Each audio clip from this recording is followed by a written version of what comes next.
নমস্কার, জয় শ্রীরাম। তা বন্ধুরা, তোমরা সকলে কেমন আছো? আশা করি ভালো আছো, সুস্থ আছো। তো অনেক দিন হয়ে গেল আমি যাত্রা করছিলাম না, কারণ আমি বাড়ি গেছিলাম। তো 25 দিন পরে চলে এসেছি, আবার যাত্রা শুরু করব। তো এখন আমি রয়েছি ঋষিকেশ, আর এখন বিকেলের মুহূর্তটা এত সুন্দর লাগছে, তোমাদের দেখাই। সেটা একমাত্র আমি অনুভব করতে পারছি। এই স্থানে যদি সশরীরে না আসি, তাহলে উপভোগটা হয়তো বলতে পারবো তোমাদের, কিন্তু তোমরা অনুভবটা করতে পারবা না সশরীরে। তো তোমাদের দেখাই, এ দেখো সামনে গঙ্গা মা প্রবাহিত হচ্ছে, সামনে বিশাল পাহাড়।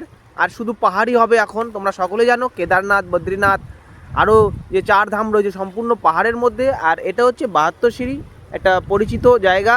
আর এখানে কিছুক্ষণ পরে আরতি হবে, সব কিছু আরতি সব কিছু রেডি আছে। আর ওপরে ভগবান রামচন্দ্রের মন্দির রয়েছে এটা। তো এখানে বসে রয়েছি প্রায় 1 ঘন্টা হয়ে গেল। এত সুন্দর লাগছে, এখান থেকে ছেড়ে যেতে ইচ্ছা করছে না, কারণ প্রচণ্ড গরম আর হাওয়া কিন্তু প্রচণ্ড। দেখো এই কারণে গঙ্গার জলটা কত সুন্দর প্রবাহিত হচ্ছে এবং ঢেউ খেলছে, অপূর্ব জায়গা। আর হাওয়ার কারণে সকলে এখানে বসে রয়েছে, কেউ এই জায়গাটা ছেড়ে যাচ্ছে না। আর প্রচণ্ড গরম, কৈলাসের আসার অপেক্ষায় বসে আছি। আর কৈলাস চলে আসতো, কিন্তু এত গরম রাস্তায় চলতে পারছে না।